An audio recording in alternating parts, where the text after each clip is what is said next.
Good evening, friends. Gulshan Kumar from astrocycles.in. आज हम पहले डिस्कस करेंगे कि लास्ट वीक मार्केट में क्या हुआ, क्यों हुआ, और उसके बाद हम टेक्निकल आउटलुक देखेंगे मार्केट का क्या लग रहा है. Then we will take up financial astrological point of view से क्या लग रहा है आगे और क्या होना चाहिए. And finally we will take up few stocks as well as discuss the trend in the market which is likely to occur in next 2-3 weeks. तो सबसे पहले before I begin, let me read the disclaimer that I am a qualified technical analyst as well as qualified astrologer, but I am not a SEBI registered financial advisor or investment advisor. आप उसके लिए अपने financial adviser, investment adviser या similar research analyst वगैरह से आप consult करके ही कोई काम करें. मेरे यहाँ कोई भी views, opinions, suggestions, advice, recommendation, they are purely of advisory nature based on my personal experience, personal qualification. I am here in the stock market for last 30 years. तो उस पर ध्यान ना करते हुए आप अपने इन्वेस्टमेंट बैंकर से सलाह करके ही काम करें. अब आते हैं कि मार्केट में लास्ट वीक क्या हुआ. जो प्राइस एक्शन होता है जिसके बेस पे टेक्निकल एनालिसिस चलती है, बेसिकली प्राइस एक्शन के जो कारण होते हैं, जहाँ जो रीज़न होते हैं किस वजह से प्राइस मूव करता है, तो उसमें सबसे पहले आता है technical analysis, then financial astrology, then government की कोई पॉलिसी चेंज होती है तो उसके वजह से कोई उठापटक होती है, कोई जियोपॉलिटिकल रीज़न होता है, कोई सुनामी आ गया, अर्थक्वेक आ गया, वार हो गई, कोई पेंडेमिक आ गया, उसकी वजह से भी होता है. एंड वर्ल्ड मार्केट्स कैसे बिहेव करती हैं उसका हिसाब भी इंडिया की मार्केट के ऊपर पड़ता है. और लास्ट में आता है फंडामेंटल एनालिसिस. फंडामेंटल एनालिसिस से हम किसी भी स्टॉक की एक बेसिक वैल्यू तो पता करते हैं, लेकिन फंडामेंटल एनालिसिस जो है कभी भी सही जगह सही प्रॉपरली गाइड नहीं करती कि हमको स्टॉक मार्केट में कब एंटर करना है या कब एग्ज़िट करना है. उसके लिए technical analysis is the best tool.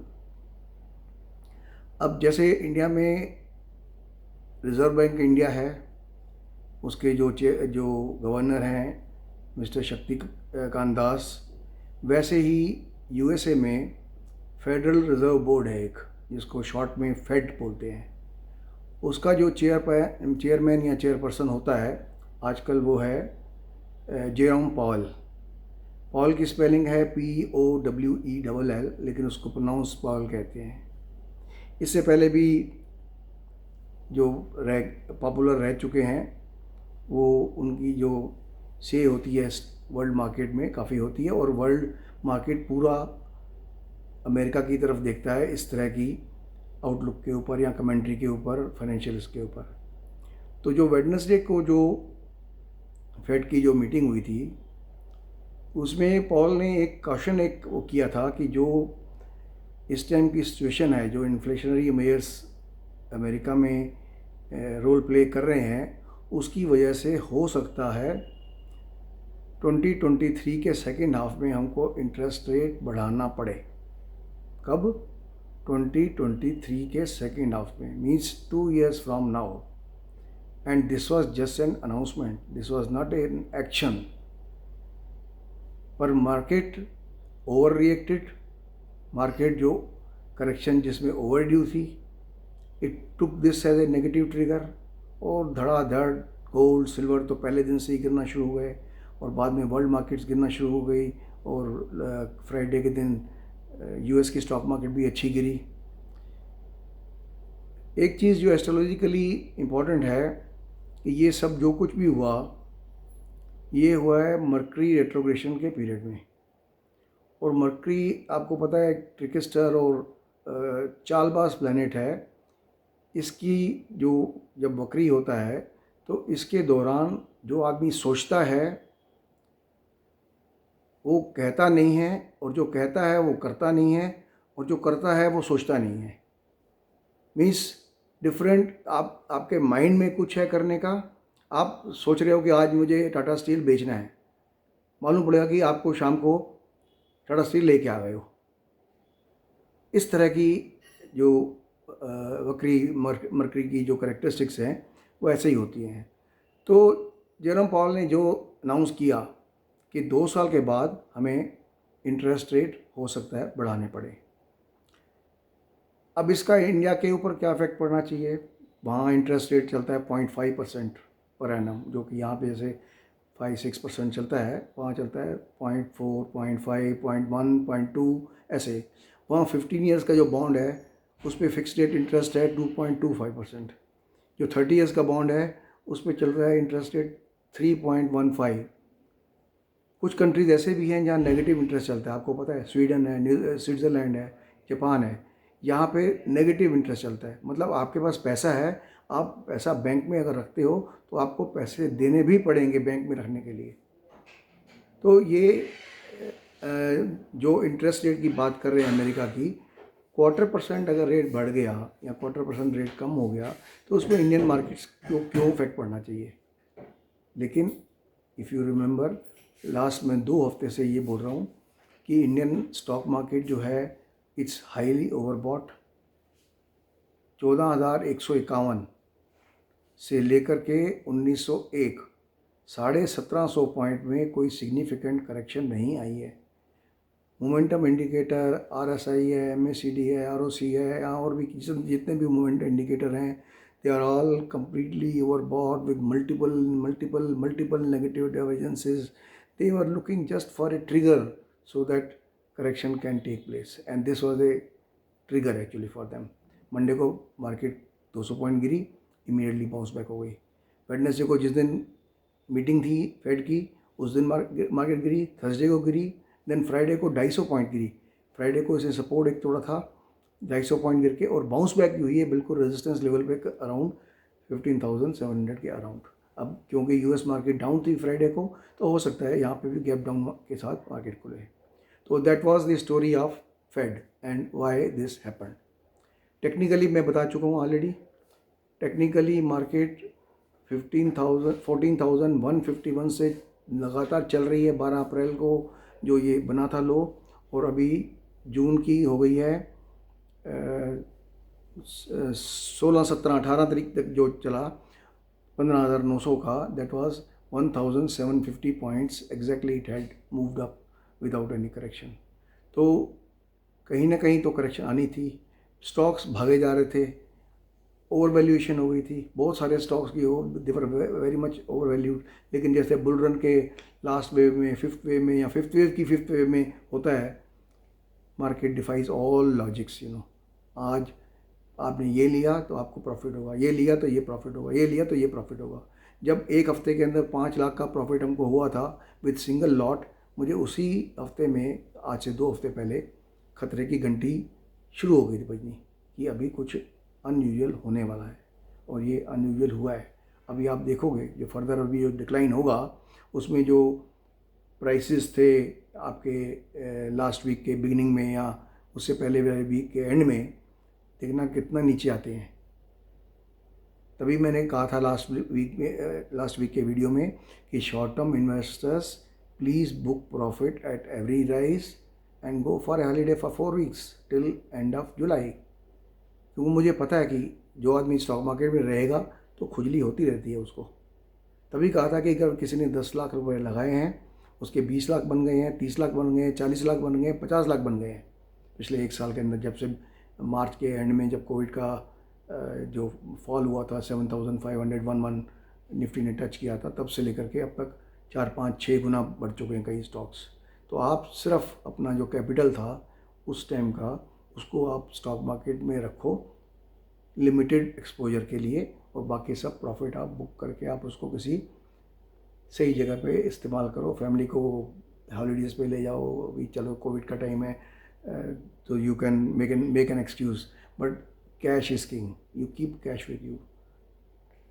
Astrologically कई बार मैं बोल चुका कि लास्ट महीने की 23 तारीख को जब सैटर्न रेट्रोग्रेड हुआ, फिर मरकरी रेट्रोग्रेड हुआ, वहीं से खतरे की घंटियाँ शुरू हो चुकी थी।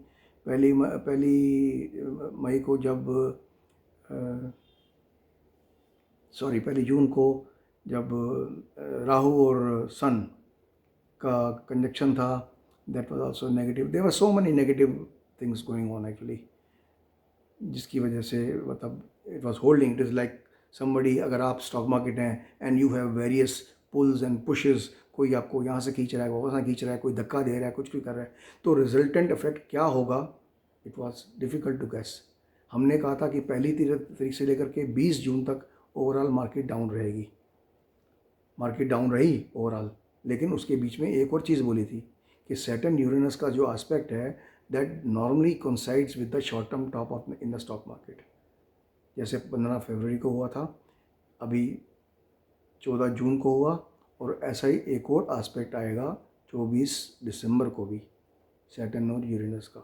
उस टाइम अब नया पीक बनेगा कि यहाँ से गिर के जो इंटरमीडिएट पीक बनेगा, ये नहीं कह सकता मैं, it is too early to say, but 24 दिसंबर को भी सिमिलर एस्पेक्ट है।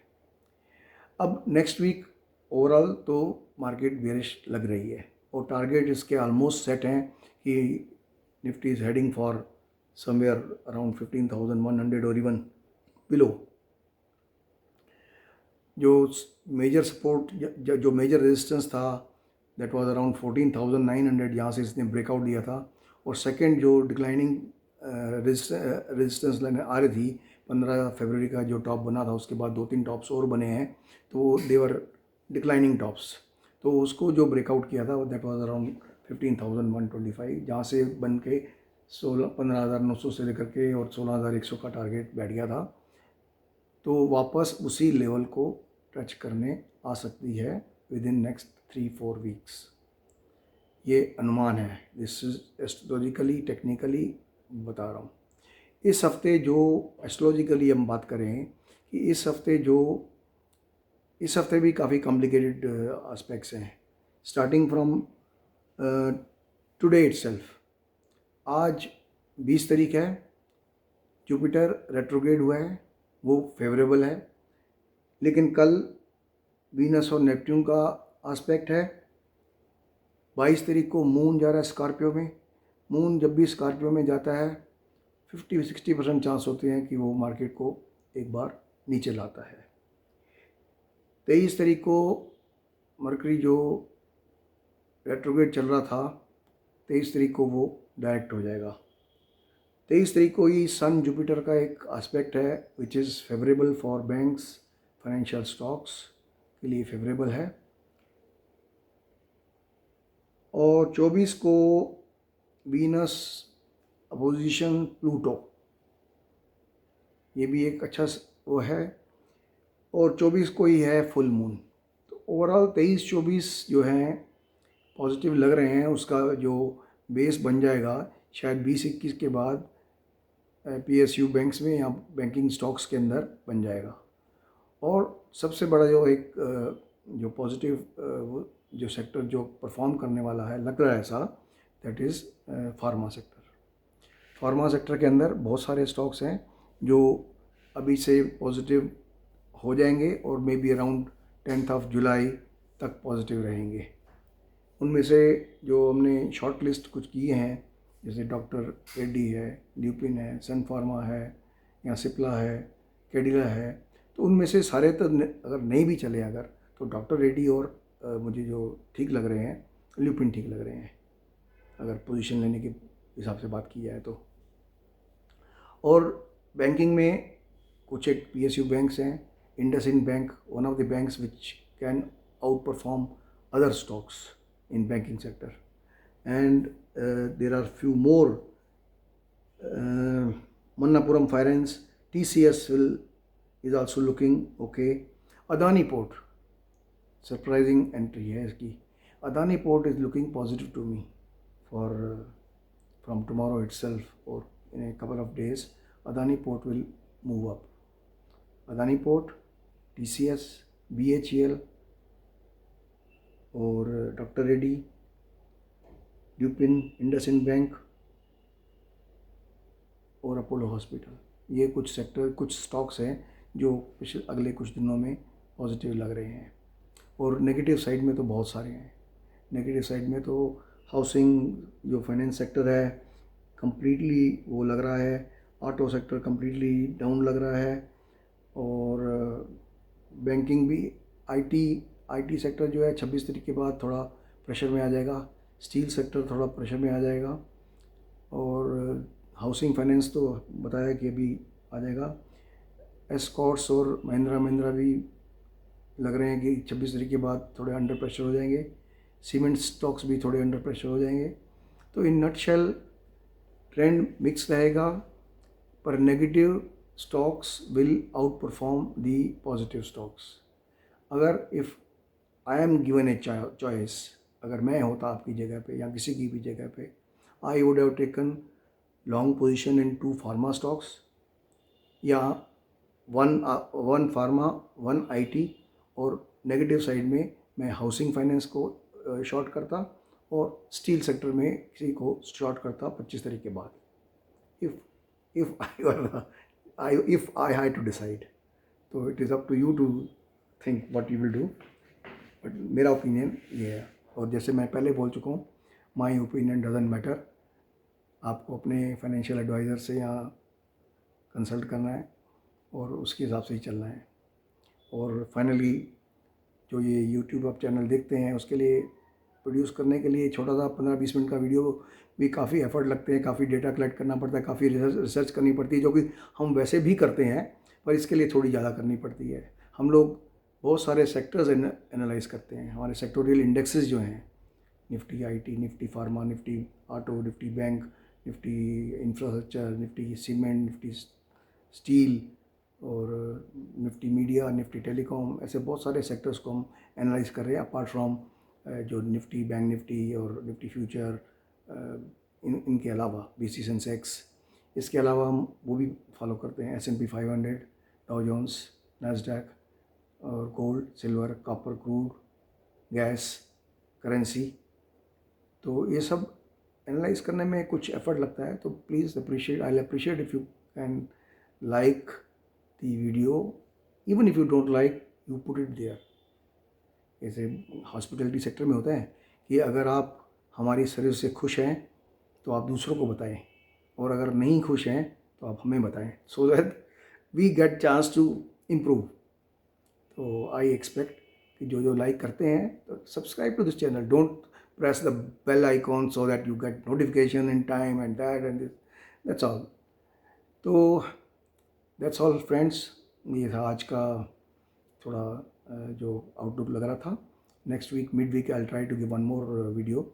जैसे देखते हैं 23-24 को क्या कैसे एग्जैक्टली परफॉर्म करती है market, because in my opinion 24th should be A positive day, and in fact 23rd also can be A U turn, और 23rd 4th शुड बी। तो बैंकिंग सेक्टर्स और फार्मा सेक्टर्स पे फोकस कीजिए, कुछ एक IT sector पे भी focus कर सकते हैं। जैसे मैंने बोला, TCS इज लुकिंग पॉजिटिव।